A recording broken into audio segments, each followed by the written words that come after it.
말씀입니다.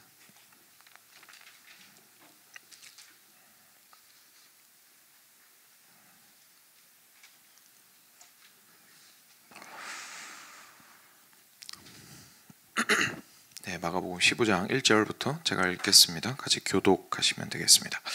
새벽에 대제사장들이 즉시 장로들과 서기관들 곧 온 공회와 더불어 의논하고 예수를 결박하여 끌고 가서 빌라도에게 넘겨주니 빌라도가 묻되 내가 유대인의 왕이냐? 예수께서 대답하여 이르시되 내 말이 옳도다 하시매 대제사장들이 여러 가지로 고발하는지라 빌라도가 또 물어 이르되 아무 대답이 없느냐? 그들이 얼마나 많은 것으로 너를 고발하는가 보라 하되 예수께서 다시 아무 말씀으로도 대답하지 아니하시니 빌라도가 놀랍게 여기더라. 명절이 되면 백성들이 요구하는 대로 죄수 한 사람 놓아주는 전례가 있더니 밀란을 꾸미고 그 밀란 중에 살인하고 체포된 자 중에 바라바라 하는 자가 있는지라.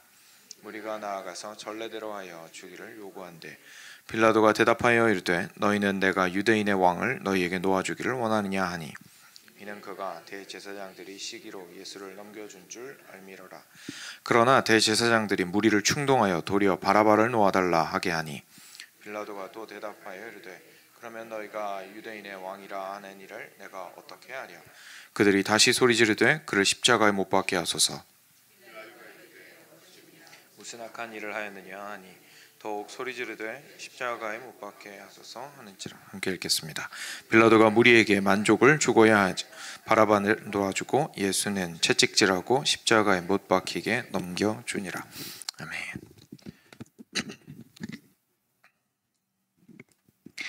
네, 고난주간 세 번째 시간입니다. 같이 오늘 마가복음 15장 통해서 함께 또 예수님의 좀 십자가에 더 많이 가까워졌습니다. 그렇죠? 그래서 십자가에 더 가까이 온 이 말씀을 통해서 제가 은혜를 받기를 원합니다. 이제 예수님께서 그 심판을 받기 위해서 빌라도 앞으로 모이시는 장면인데요. 근데 당연히 제 발로 가시진 않았죠. 여기에서 새벽이 되었습니다. 이제 전날 밤에 저희가 기도하는 본문 읽었었고, 그래서 겟세마네 동산에서 기도하시고 그때 체포된 이후에 밤새도록 고생하시고 이렇게 불려다니시면서 여기 가서 재판받고 저기 가서 재판받고 하시고, 그래서 마지막에 오늘 장면이 나오는데요. 대제사장들이 장로들과 서기관들 곧 온 공회와 더불어 의논하고 예수를 결박하여 끌고 가서 빌라도에게 넘겨주니라고 얘기합니다. 이제 한 번쯤 얘기 들어보셨겠지만 사내들인 공회라는 것이 있었습니다. 그래서 유대인 최고 의결 기관이라고 생각을 하시면 되겠습니다. 지금 저희야 이제 민주주의에서는 이 모든 기관이 다 분리가 되어 있다 보니까 국회 의사당이 있죠. 국회의사당이 있는데 그 국회 안에서 신앙적인 이야기나 신학적인 이야기는 당연히 하진 않습니다만 이제 이 당시에는 모두 다 함께 있었기 때문에 사내들인 공의회에서 신앙적이고 신학적인 얘기뿐만 아니라 이제 중요한 결정들을 민족의 결정들을 하고 로마와 함께 대화하고 교섭하고 하는 일들도 이제 감당을 했었던 거죠. 근데 이 사내들인 공회가 이제 함께 모이자라고 얘기해서 정족수를 채운 거죠. 그래서 그때 새벽에 다다다닥 모여가지고 아주 급하게 지금 이 문제를 해결을 하려고 하고 있는 것을 저희가 보게 되고, 거기서 결정을 한 다음에 이제 다 넘겨주자고 이제 결정을 한 거죠, 로마에. 그래서 빌라도에게 데리고 갑니다. 넘겨줄 수밖에 없었던 이유는 그 당시에 로마의 치하에 있었기 때문에, 로마 통치 아래에 있었기 때문에 그 사형을 집행할 수 있는 권한이 없었습니다. 그래서 사형을 집행을 시키려면 로마한테 데리고 갔어야 되는데요. 근데 여기서 좀 문제가 발생을 합니다. 뭐냐면 본인들이 생각하는 사형의 이유들이 있는데 그게 집행 권한이 로마에 있다 보니까 로마를 설득해야 되는 문제가 있는 겁니다. 그래서 로마 법에 따라서 지금 이 사람이 죽어야 하는 사람이다라는 것을 논리를 만들어야 되는 거예요.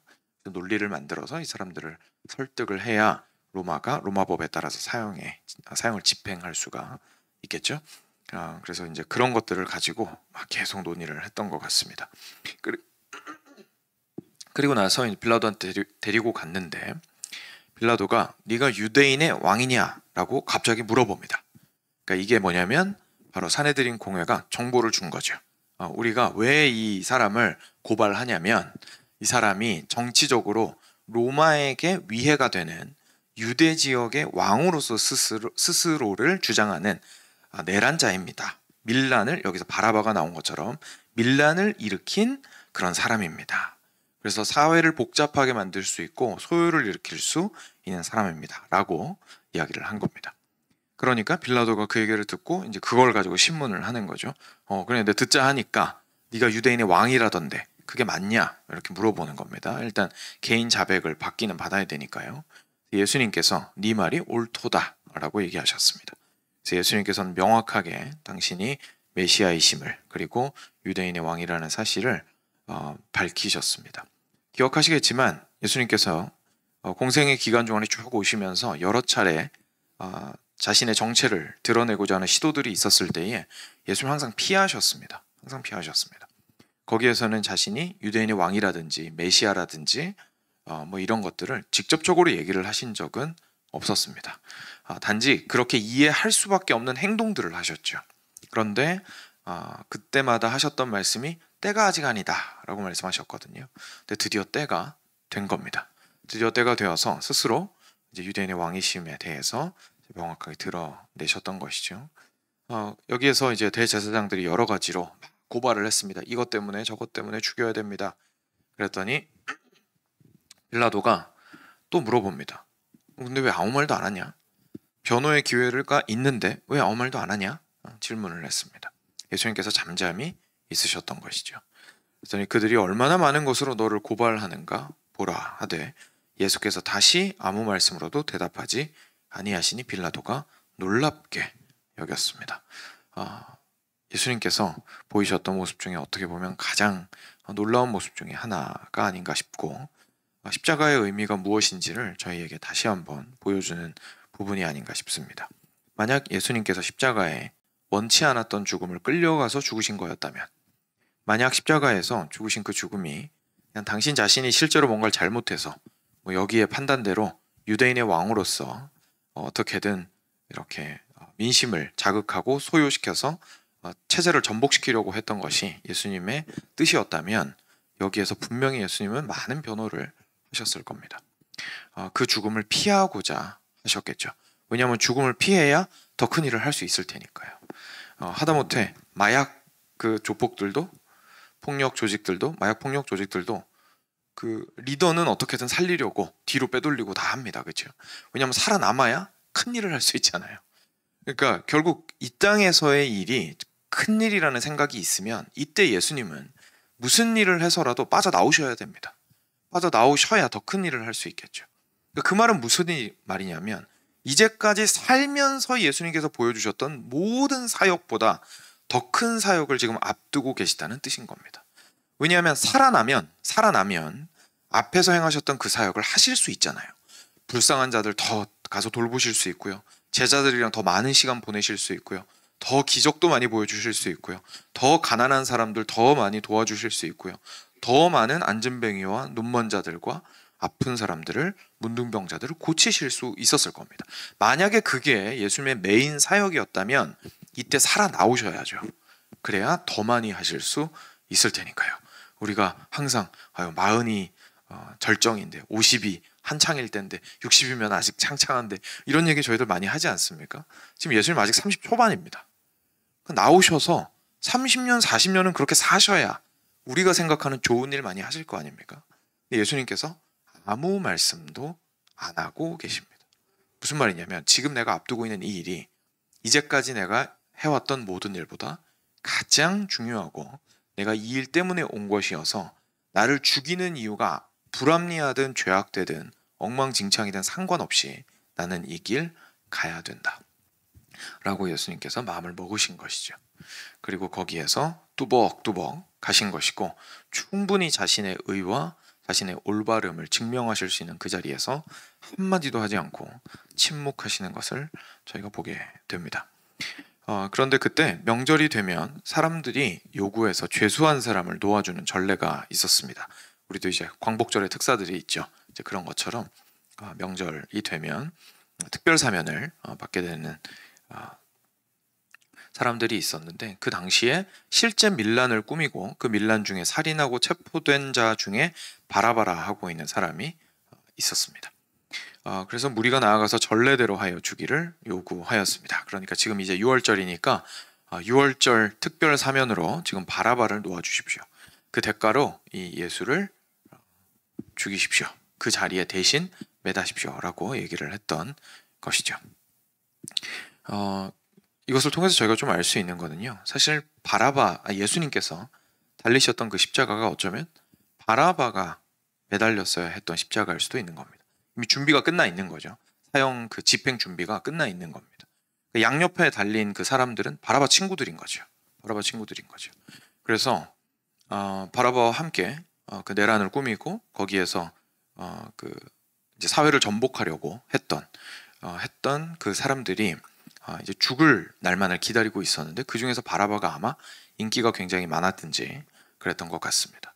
이 사람들이 판단을 했을 때 그 정치적인 리스크가 훨씬 더 적다고 판단을 한 거죠. 바라바가 세상 빛을 보는 것이 예수가 여기 있는 것보다 정치적 리스크가 더 적다고 생각을 한 겁니다. 그러니까 빨리 예수님은 없애버리고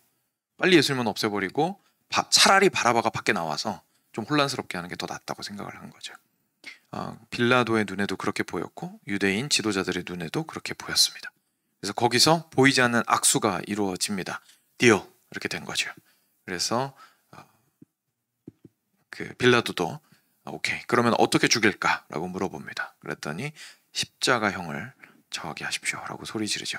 그래서 결국은 준비되었던 그 십자가 위에 예수님께서 달리시게 되는 것을 저희가 보게 됩니다. 그 과정에서 빌라도는 여전히 이해하기는 좀 힘들었습니다. 하도 아우성이니까 원하는 대로 해주기는 하겠는데 이해는 안 되는 거예요. 그래서 빌라도도 말하죠.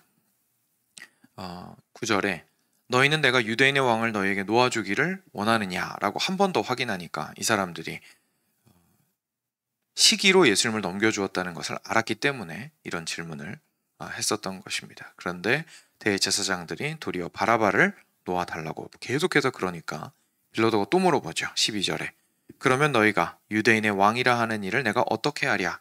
그들이 십자가에 못 박게 하소서. 14절에 놀라서 말합니다. 아니 도대체 무슨 일이냐? 무슨 악한 일을 이 사람이 하였느냐? 그랬더니 그 얘기에 답은 안 하고 그냥 십자가에 못 박으라고 정말 소리만 지르고 있는 것을 저희가 보게 됩니다.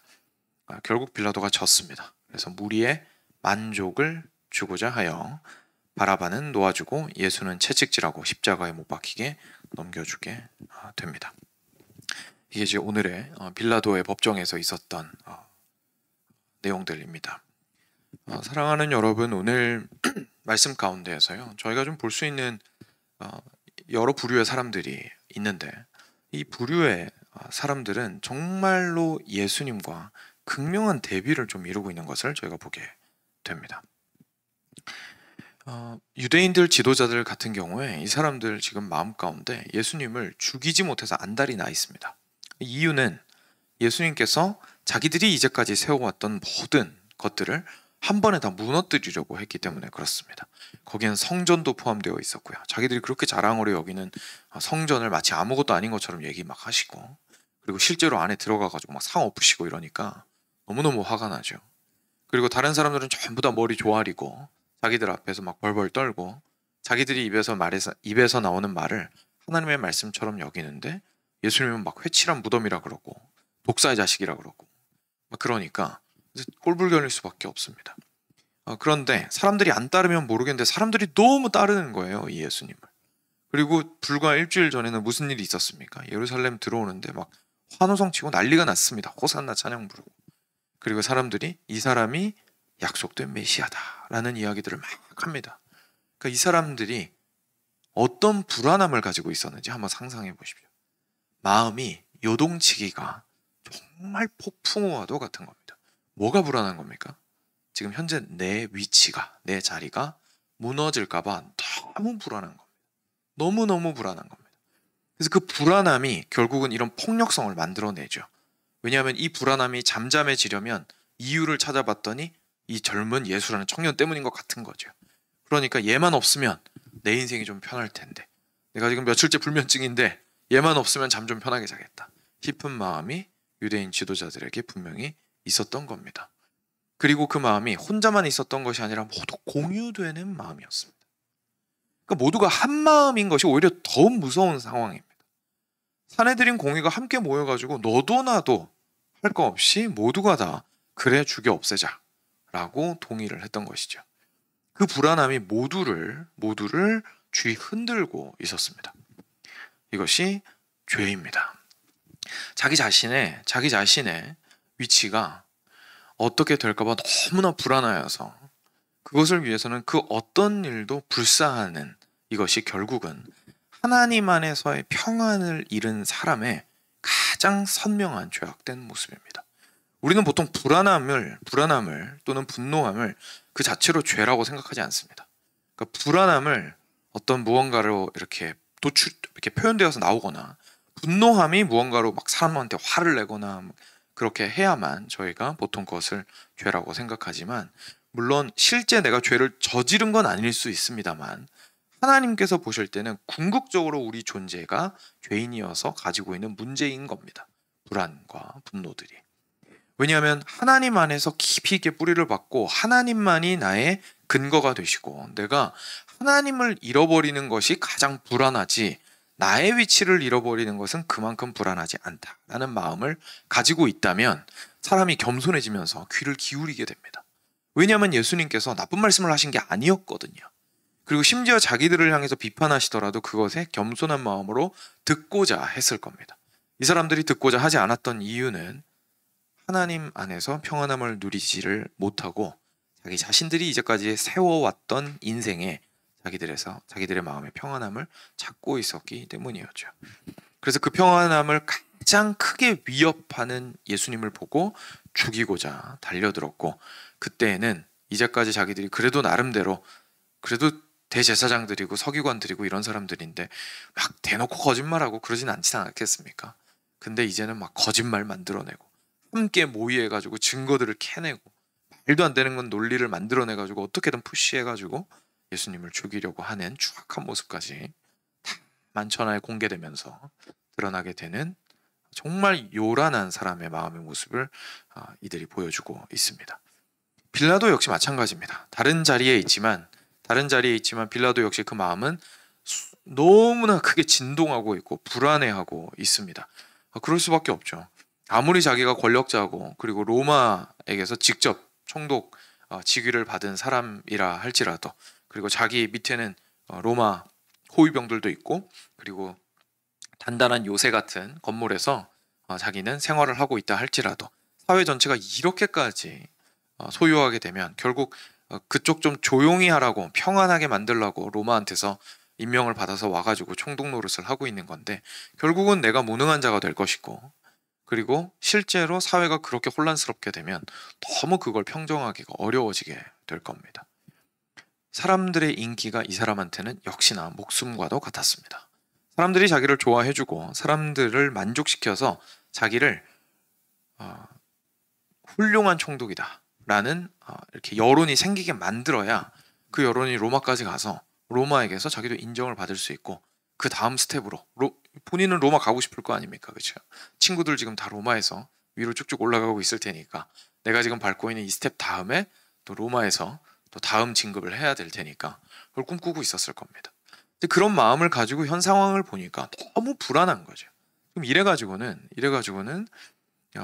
법대로 하기도 영 어렵고 나한테 있는 권한을 그냥 최대한 활용을 해서 그냥 눈 감아줄 거 눈 감아주고 쟤네들이 원하는 대로 해주는 게 내 인생 편해지는 길이겠다 라고 생각하면서 그들에게 그것을 내어주게 됩니다.